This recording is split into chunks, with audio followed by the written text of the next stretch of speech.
नमस्कार, मी अजिंक्य भातंब्रेकर. तुम्ही पाहताय न्यूज 18 लोकमत. मुलुख महाराष्ट्राची सुरुवात एका महत्त्वाच्या बातमीने आपण करणार आहोत. शिवसेनेनं विश्वासघात केला. शिवसेनेला मुख्यमंत्री पदाची ऑफर दिलेलीच नव्हती असं केंद्रीय गृहमंत्री अमित शहा यांनी पुन्हा एकदा म्हटलेलं आहे.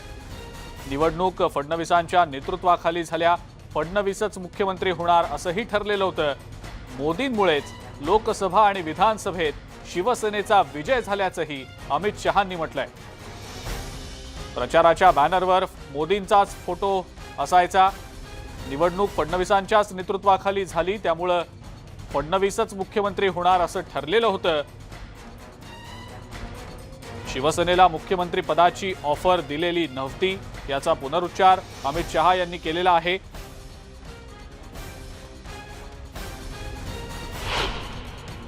मैं महाराष्ट्र के चुनाव में 2019 में आया था.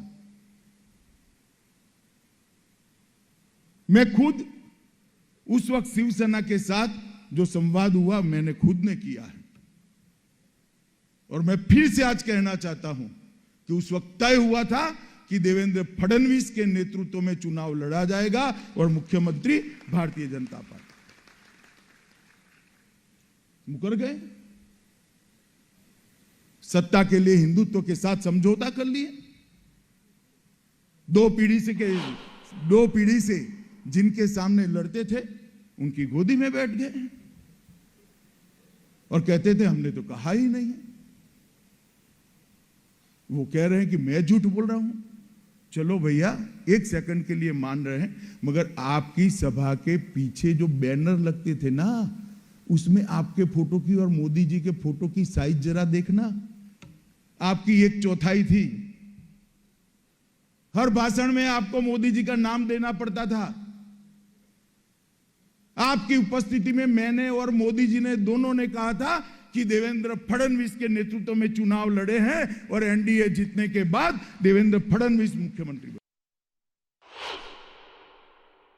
केंद्रीय गृहमंत्री अमित शहा यांनी महाविकास आघाडीवर सुद्धा टीका केलेली आहे. राज्यात 3 चाकी रिक्षासारखं सरकार आहे. मुख्यमंत्र्यांनी राजीनामा द्यावा आणि हिम्मत असेल तर निवडणुकांना सामोरं जावं असं थेट आव्हान केंद्रीय गृहमंत्री अमित शहा यांनी महाविकास आघाडी सरकारला दिलंय. राज्यातलं 3 चाकी रिक्षासारखं हे सरकार आहे. मुख्यमंत्र्यांनी राजीनामा द्यावा आणि हिम्मत असेल तर निवडणुकांना सामोरं जावं असं थेट आव्हान केंद्रीय गृहमंत्री अमित शहांनी दिलेलं आहे.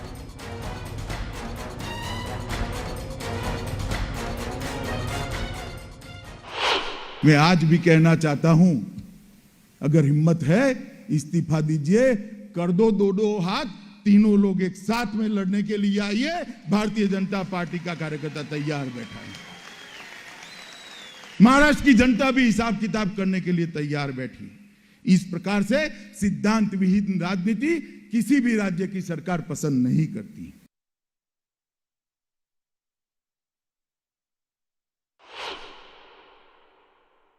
कुछ समय पहले आया था, तब मैंने कहा था कि महाराष्ट्र की आघाड़ी सरकार इस प्रकार की सरकार है जो 3 पहिए वाली ऑटो रिक्शा है, जिसके तीनों पहिए अलग अलग दिशा में जा रहे हैं. मगर मेरी थोड़ी गलती हो गई. मैंने बहुत ऑप्टिमिस्टिकली इस सरकार के लिए सोच लिया. आज मैं उसमें थोड़ा सुधार करना चाहता हूं. महाराष्ट्र की आघाड़ी सरकार 3 पहिए वाली ऑटो रिक्शा है, जिसके तीनों पहिए अलग अलग दिशा में है और तीनों पहिए पंक्चर है, जो चलती ही नहीं है. सिर्फ धुआं बाहर निकालती और प्रदूषण बढ़ाती है.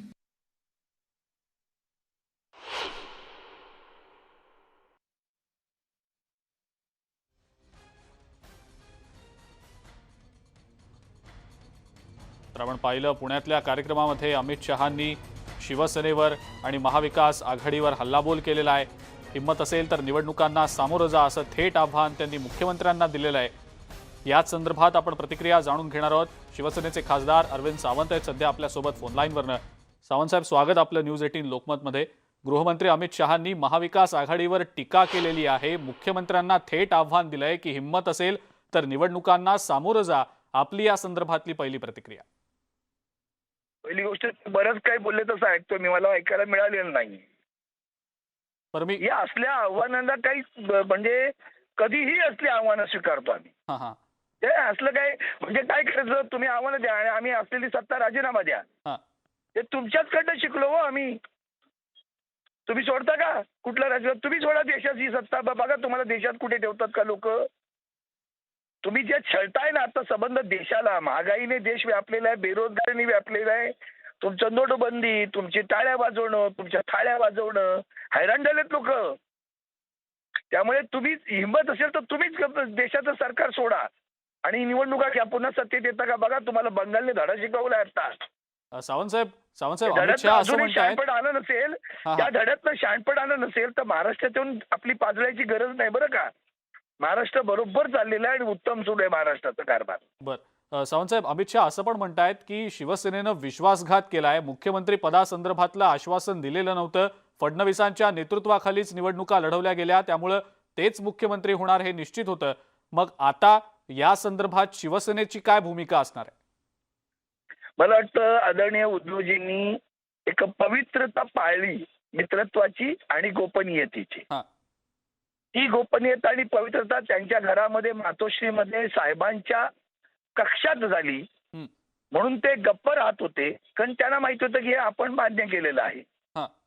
त्यांनी त्या क्षणी अमित शहानी मातोश्री ती बैठक घेतल्यानंतर बाहेर पडल्या उद्धवजी स्वतः मातोश्रीवर जमलेल्या शिवसैनिकांसमोर जे बोलले आहेत ना, हा. ती त्याची साक्ष आहे. ती साक्ष पहा. त्यांनी नंतर नाही बोलले, ते तेव्हाच बोलले. ते तरी सुद्धा तुम्ही रेटून नेत होता. त्यांना म्हटलं शब्द पाळतील तुम्ही, आणि शब्द जर तुम्ही पाळला होता तर निवडणूक निकालानंतर इथे वाद निर्माण झाल्यानंतर अमित शहा हरियाणात का गेले याचं उत्तर पहिलं दिलं पाहिजे. बर सावंतसाहेब, आणि मग पण आता शिवसेनेने इतक्या विश्वासघात कालांतराने केला त्या असं बोलतायत. अमित शहा म्हणतायत. त्यांचा झालाय गजनी, त्यांचा गजनी झालाय. ते इतक्या काळाने ते बोलतायत, तेव्हा पहिल्या प्रश्नाचं उत्तर जे हरियाणात पहिलं का गेले त्याचं उत्तर दिलं पाहिजे त्यांनी. बर आणि मग जर ती असं होतं तेव्हाच त्यांनी येऊन सांगायला पाहिजे मी असं बोललो नव्हतो. सरकार पडलं, नवीन सरकार बसलं तरी सुद्धा ते बोलले नव्हते. ते अलीकडे कोकणात गेले ना एका भ्रष्ट माणसावर, तेव्हा तिकडे जाऊन ते बोलले, ते पहिल्यांदा बोलले. आणि म्हणून माझं म्हणणं असं की तुम्ही दिलेला शब्द नाही पाळला. विश्वासघाती तुमच्याबद्दलचं ख्याती आहे हो. हरियाणात तुम्ही मुख्यमंत्री कोणाचं नाव जाहीर केलं होतं विचारा त्यांना. त्यांनी प्रचारात अरुण जेटली साहेब, सुषमा स्वराजजी, आमच्या भगिनी मोठ्या ताई, त्या सगळ्या जण त्या प्रचारात होते. नाव कुणाचं जाहीर केलं आणि कुणाला मुख्यमंत्री केलं, हे विश्वासघात करण्याचा तुमचा तो सगळा इतिहास आहे बरं का. आम्ही विश्वासाला मान टाकली तुमच्यावर. तुम्ही विश्वासघात 2014लाच केला होता हो. युती कोणी तोडली? शिवसेनेने तोडली होती का? आता वंदनीय शिवसेना प्रमुख नाहीत, हीच वेळ आहे मित्राचा घात करण्याची. तो जो अहंकार होता त्या अहंकारात तुम्ही युती तोडली होती. एकटे उद्धवजी लढले बरं का. हे जानकर फानकर आले होते ना सगळे, आठवले बिटवले सगळे सोडून गेले होते. उद्धवजी एकटे लढले आणि 63 आमदार निवडून आणले होते. तेव्हा काय म्हणाले, जाऊ दे ना आम्ही नैसर्गिक मित्र होते. आणखी नवीन शब्द शोधून काढतात ते.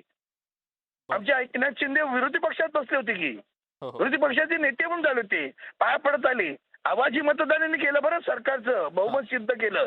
विसरू नका 2014ला. बरोबर. आणि मग पुन्हा युती झाली आणि मग ते कारभार केलं. ते कारभार छळलं आम्हाला. 2019ला पुन्हा आले आणि पहिलं वाक्य काय अमित शहाचं की जो हो गया सो छोड़ दो, गलती हुई है, अब हम वापस अच्छी तरह से कारभार करेंगे. तिथं त्यांनी शब्द दिला. तो शब्द काय दिला हे उद्धवजींनी त्या क्षणी मातोश्रीवर सांगितलं. असं अशी चर्चा झाली आणि तिथे त्यांनी शब्द दिला. तेव्हा सुद्धा उद्धवजी म्हणाले की निव्वळ सत्तेचं पदाचं वाटप निम्म नाही तर मुख्यमंत्री सुद्धा पद आपल्याला मिळेल. तेव्हा शिवसैनिकांनी टाळ्या वाजवल्या होत्या. शिवसैनिकांना यांच्यासोबत जायची इच्छा नव्हती, न उद्धवजींना पण होती. पण आपल्या दरवाज्यात आलेत. आम्ही कधी लिखापडी केली नाही बरं का. एका शब्दाला विश्वास ठेवला आम्ही, शब्दावर विश्वास ठेवण्याचं म्हणतोय. पण विश्वासघात हा त्यांचा इतिहास आहे, आमचा नव्हे. उद्धवजींनी एक सरकार स्थापलेलं आहे अद्दल घडवण्यासाठी. तुम्ही विश्वासघात करताना पण तुम्हाला अद्दल घडवली पाहिजे आणि म्हणून हे सरकार स्थापन झालेलं आहे. बिलकुल बिलकुल. सावंतसाहेब खूप खूप धन्यवाद. आपण न्यूज 18 लोकमतशी बोललात आणि आपली प्रतिक्रिया दिली त्याबद्दल. अरविंद सावंत होते शिवसेनेचे खासदार आणि त्यांनी देखील अमित शहांनी जी टीका केली त्या टीकेला जोरदार प्रत्युत्तर दिलेलं आहे.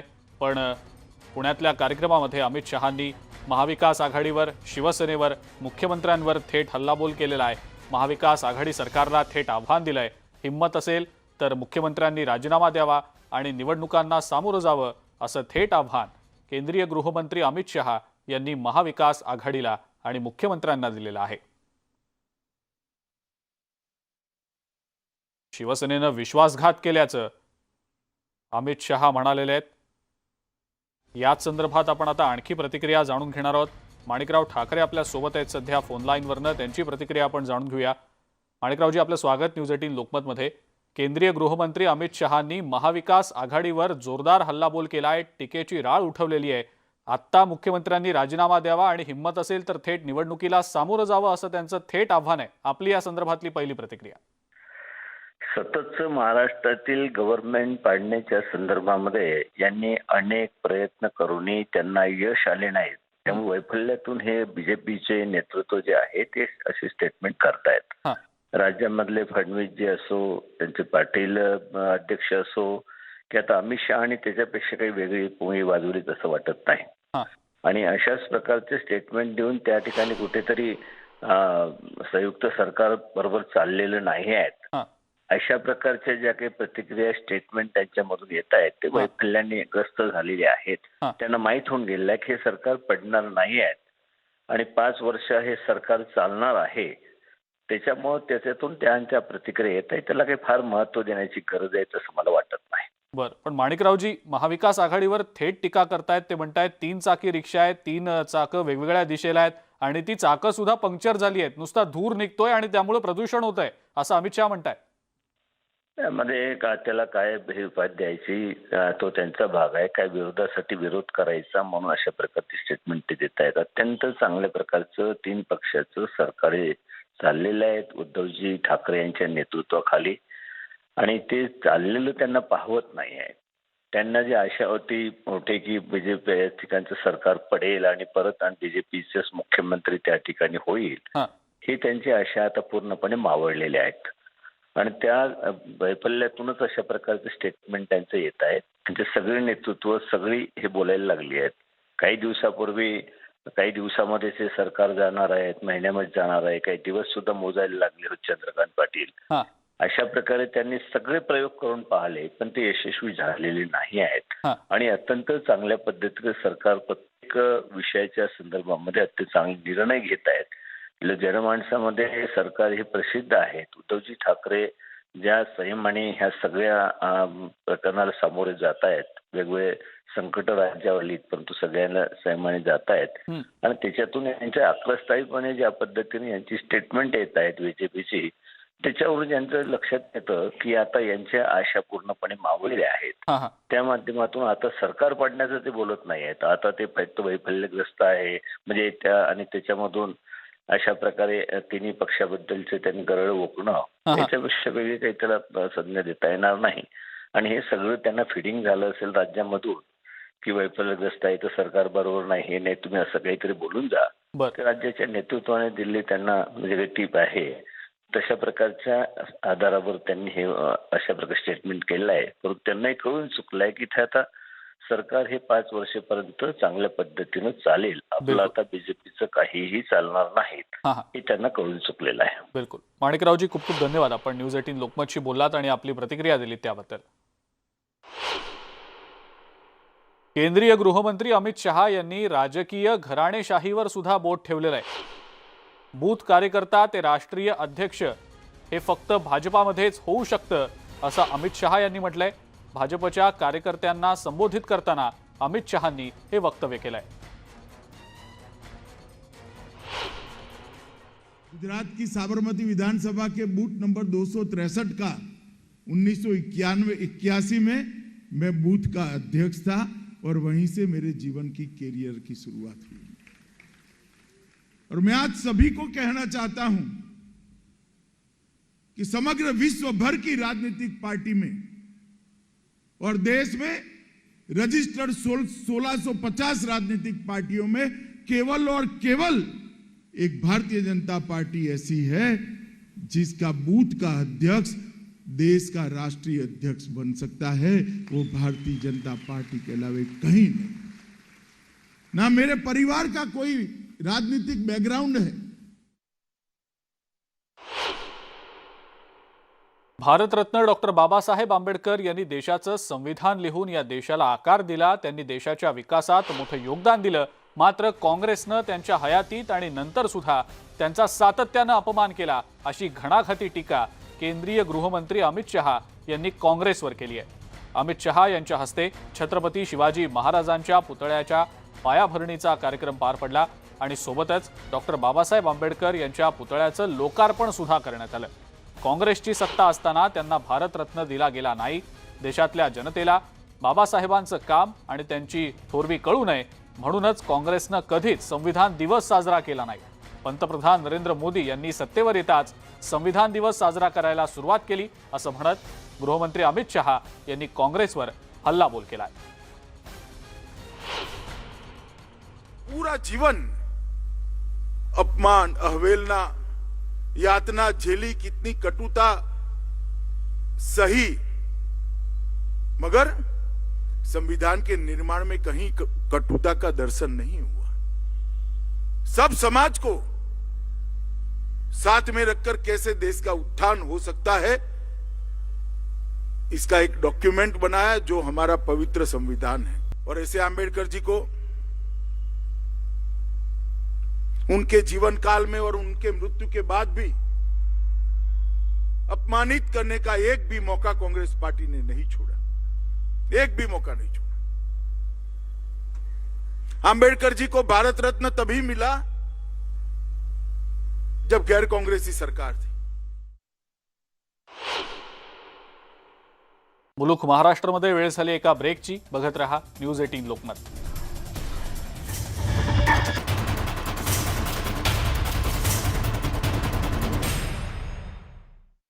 मुलुख महाराष्ट्रामध्ये ब्रेकनंतर आपल्या सगळ्यांचं पुन्हा एकदा स्वागत. महाराष्ट्रामध्ये सध्या नगरपंचायत निवडणुकीची रणधुमाळी सुरू आहे.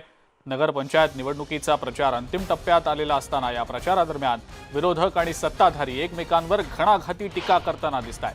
अशाच एका वक्तव्यानंतर आता राज्याच्या राजकारणात खळबळ माजली आहे आणि ते वक्तव्य केलंय गुलाबराव पाटील यांनी.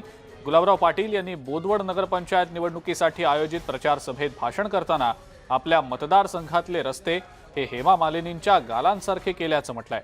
तर एकनाथ खडसेंवर टीका करताना माझे 30 वर्ष राहून चुकलेल्या आमदारांना चॅलेंज आहे, त्यांनी माझ्या मतदारसंघात येऊन पाहावं की मी काय विकास केलाय, असं सुद्धा म्हटलंय.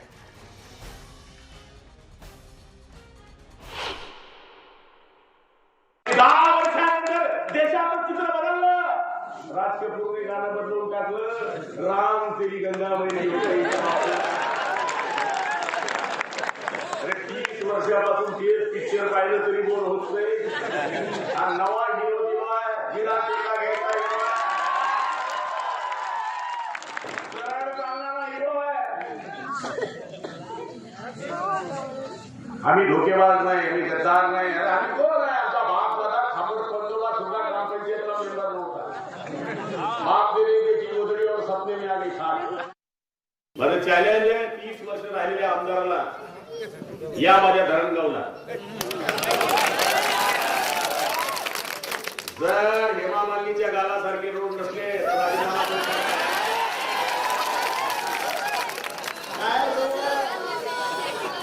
महाराष्ट्राला ज्ञान काय शिकवता, पहिले बोलवता असता का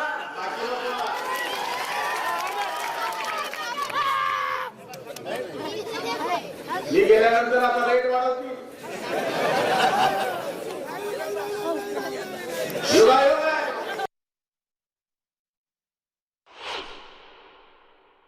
आणि याच संदर्भात आपण आता प्रतिक्रिया जाणून घेणार आहोत. आपल्या सोबत स्वतः एकनाथ खडसे आहेत फोन लाईनवरनं. खडसे साहेब, आपलं स्वागत न्यूज 18 लोकमतमध्ये. गुलाबराव पाटील यांनी आपलं नाव न घेता आपल्यावर थेट टीका केलेली आहे, आव्हान दिलंय माझ्या मतदारसंघात येऊन पाहावं की काय नेमकी कामं आम्ही केली आहेत त्यावर. आपली या संदर्भातली पहिली प्रतिक्रिया. मी मतदारसंघामध्ये त्यांच्या नेहमीच जातो. त्यांच्या मतदारसंघामध्ये सारेचे कामामध्ये आता पूर्वी जे आहे अंजनी धरणाचं काम मी स्वतः मंजूर केली, मी सुरू केलं. धरणगाव तालुक्याची निर्मिती मी केली. त्या ठिकाणी मी त्यांच्या गावचा रस्ता जो आहे म्हणजे पाळधी पासून रेल मार्गे तर लाडली गावाचा रस्ता मुख्यमंत्री सडक योजनेमधनं मी पालकमंत्री असताना मंजूर केला. आता त्या ठिकाणी आजही कुणीही पत्रकार पाठवा आणि त्यांच्या स्वतःच्या राहत्या गावामध्ये 3 ते 4 दिवसाआड नळाला पाणी येतं. हा. धरणगावमध्ये एक 8 दिवसाआड आजही पाणी येतं. हा. एक बाबा सभेमध्ये मारणाऱ्या गप्पा आहेत. प्रत्यक्ष त्या ठिकाणी काय आहे पत्रकारांनी जाणून घ्यावं आणि महाराष्ट्राला त्याची जाणीव द्यावी. नाही, पण खडसे साहेब, गुलाबराव पाटील म्हणतायत की 30 वर्ष जे लोकप्रतिनिधी होते त्यांनी आता मतदारसंघात झालेली कामं पाहावीत. लोक आता बोर झालेत 30 वर्षांपासून एकाच लोकप्रतिनिधीला पाहून, असा कुठेतरी त्यांच्या म्हणण्याचा अर्थ होता असं बोललं जात आहे. त्याबद्दल नेमकं काय वाटतं? असं आहे 30-30 वर्ष ज्यावेळेस एखाद्या लोकप्रतिनिधीला कंटिन्युअसली निवडून देतात हा. तर काही जनता मूर्ख नाही आहे. काम केल्याशिवाय जनता विकासालाच मत देत असतं हे याच्यावरून सिद्ध हा. होतं. यावेळेस ते मला तिकीट मिळालं नाही तर मी 7व्यांदा निवडून आलो असतो. हा. आणि या ठिकाणी गुलाबराव जे म्हणत असतील त्याच्यामध्ये फार काही तथ्य नाही आहे. आणि या मी जे दिसेल ते काम या जिल्ह्यामध्ये नवीन दिसेल ते काम मी केलेलं आहे. बर. माझ्या कालखंडामध्ये झालेलं काम आहे. हा. आम्हीच त्यासाठी पुढाकार घेतला. यांनी एक तरी धरण केलंय काय कुठं दाखवा मंत्रिपदाच्या कालखंडात. एक तलाव, एक धरण. हा.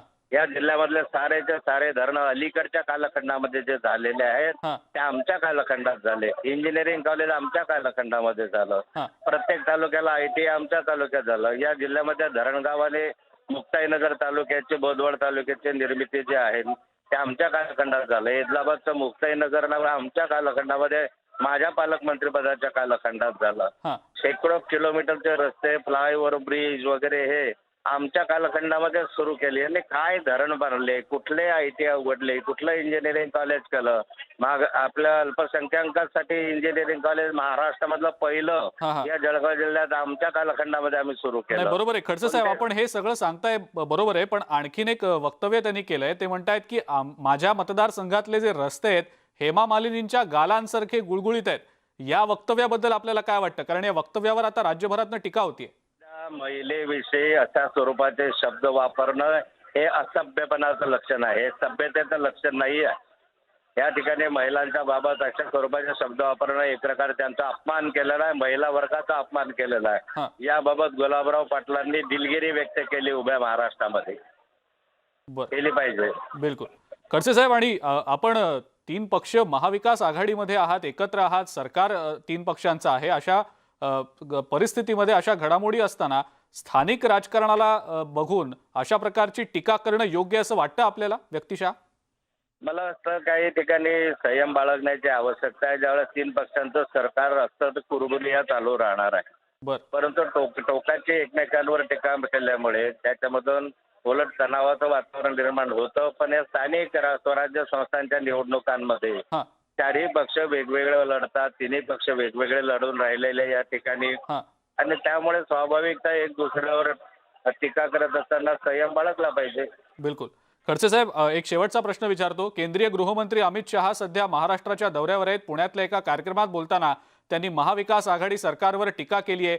3 चाकं असलेली ही रिक्षा आहे आणि 3ही पक्षांची तोंड वेगवेगळ्या दिशेला आहेत. जी 3 चाकं आहेत ती सुद्धा पंक्चर आहेत, त्यामुळे रिक्षा पुढेच जात नाहीये, अशा प्रकारे त्यांनी टीका केली आहे. दुसरीकडे शिवसेनेवर सुद्धा टीका केली आहे मुख्यमंत्री पदाच्या मुद्द्यावरून. आपल्याला या दोन्ही मुद्द्यांवर काय वाटतं?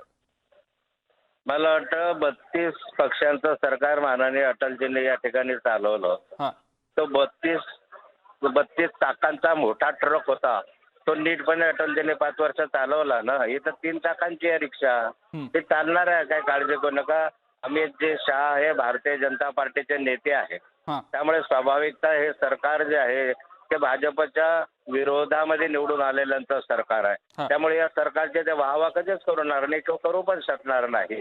त्यामुळे त्यांचं वक्तव्य केलेलं आहे ते विरोधकांवर टीका करण्यासारखं वक्तव्य आहे.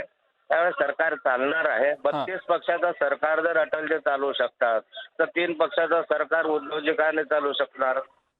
नाही खडसे साहेब, निवडणुकीचं आव्हान दिलंय थेट. मुख्यमंत्र्यांनी राजीनामा द्यावा म्हणतायत आणि निवडणुकांना सामोरं जावं जर हिंमत असेल तर.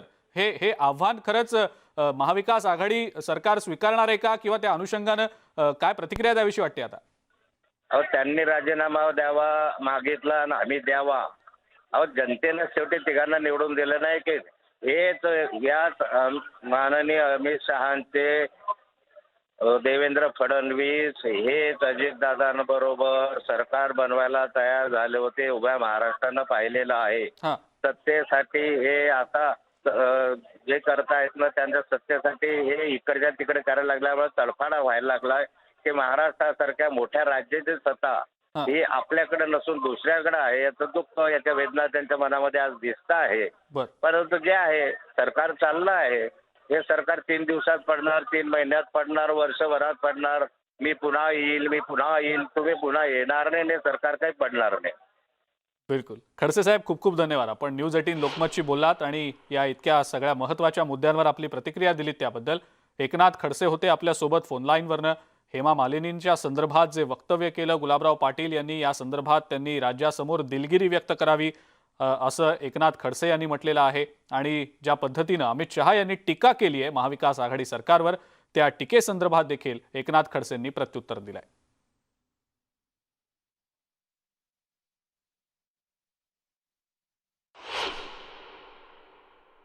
भंडारा गोंदिया जिल्ह्यातल्या स्थानिक स्वराज्य संस्थांच्या प्रचाराला विरोधी पक्षनेते देवेंद्र फडणवीस आलेले होते. यावेळेला त्यांनी महाविकास आघाडी सरकारवर घणाघाती टीका केली आहे. महाविकास आघाडी सरकार हे दारू विकणारं सरकार असल्याचं त्यांनी म्हटलंय. तर शरद पवारांकडे बार मालक गेल्यानंतर त्यांनी परदेशी दारूवरील 50% कर कमी केल्याचं म्हटलंय. हे सरकार गरिबांचं सरकार नाही असा थेट आरोप फडणवीस यांनी केलाय. महाराष्ट्रातले सगळे बार मालक, बार चालवणारे, दारूचा बार चालवणारे हे शरद पवार साहेबांकडे गेले आणि सांगितलं, साहेब आमचं फार नुकसान झालं, दारूची विक्रीच झाली नाही, बार बंद होता, आम्हाला मदत करा, आमची लायसन्स फी कमी करा. पवार साहेबांनी त्यांना मंत्र्याकडे पाठवलं आणि सरकारने निर्णय केला की बारच्या लायसन्सची फी अर्धी 50% सूट बारच्या लायसन्सच्या फीवर दिली. एकेकाळी इंदिराजींच्या काळात हा नारा असायचा, वा इंदिराजी तेरा खेळ, सस्ती दारू महंगा तेल. हेच आता या सरकारनं केलं. या सरकारनं पेट्रोल डिझेलचा टॅक्स कमी केला नाही, त्यामुळे देशात सगळ्यात महाग पेट्रोल डिझेल हे महाराष्ट्रामध्ये मिळतं आणि दारू मात्र अर्धी करून टाकली. दारूवरचा टॅक्स अर्धा केला आणि विदेशी दारू स्वस्त करण्याचं काम या सरकारनं केलंय. आणि म्हणूनच माझा सवाल आहे, सरकार कोणाचं आहे? हे गरिबांचं, कास्तकाराचं, शेतमजुराचं, दीनदलित, गरीब ओबीसी यांचं सरकार नाही आहे. हे दारू विकणाऱ्यांचं सरकार आहे. 4 दिवसापूर्वी जेव्हा आपण बोनस द्या म्हणत होतो आणि प्रफुल्ल भाई, नाना भाऊ सांगत होते पैसे नाही, त्याच वेळी या सरकारने निर्णय केला महाराष्ट्रात विकल्या जाणाऱ्या विदेशी दारूवर 50% टॅक्स कमी करण्याचा. विदेशी दारूवर 50% टॅक्स. कोणाला मदत करायला निघालात तुम्ही? कोण आहेत हे विदेशी दारू पिणारे? कोण आहेत? हे धनदांडगे आहेत. विकणारे कोण आहेत? ते धनदांडगे आहेत. त्यांना किती त्रास, यांच्या डोळ्यात किती अश्रू, यांना किती त्रास. दारू महाग झाली. विरोधी पक्षनेते देवेंद्र फडणवीस यांच्याकडून अनेक गोष्टी शिकण्यासारख्या आहेत. मीही त्यांच्याकडून संयम शिकले असं म्हणत पंकजा मुंडे यांनी फडणवीसांवर स्तुतीसुमनं उधळली. आष्टी नगरपंचायतीच्या प्रचारादरम्यान जाहीर सभेत पंकजा मुंडे बोलत होत्या. हे दोघं गेले होते देवेंद्र फडणवीसांकडे, 50% जागा द्या म्हणून. ते ऐकून घेतलं त्यांनी, ते खूप ऐकून घेतात. त्यांच्याकडनं मी नेहमी सांगते की शिकण्यासारखा आहे पेशन्स. हे दोघं गेले होते देवेंद्र फडणवीसांकडे, 50% जागा द्या म्हणून. ते ऐकून घेतलं त्यांनी, ते खूप ऐकून घेतात. त्यांच्याकडनं मी नेहमी सांगते की शिकण्यासारखा आहे पेशन्स.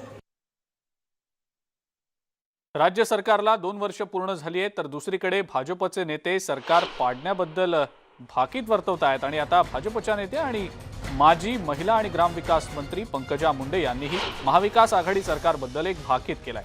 या सरकारचं भवितव्य चांगलं नाही, हे फार काळ टिकणारं सरकार नाही, राज्यात सत्ता परिवर्तन होणार आहे असं पंकजा मुंडे म्हणाल्या. केंद्रीय गृहमंत्री अमित शहा यांच्या महाराष्ट्र दौऱ्यात सत्ता बदलाचे संकेत पंकजा मुंडे यांनी आपल्या भाषणामधून दिलेले आहेत. बीड जिल्ह्यातल्या वडवणी इथल्या जाहीर सभेत त्या बोलत होत्या. मी बघितलंय 5 वर्ष ते आपलं आणि हे पुढचे 2 वर्ष बघितलंय. यांचे फार भविष्य काही ग्रेट नाही, फार भविष्य चांगलं नाही, फार काय हे टिकणार नाही. जसं हे म्हणतात ना आबाडा, तसं हे कबाडा होणार आहे यांचा, कबाडा. त्याच्याशिवाय पर्याय नाही.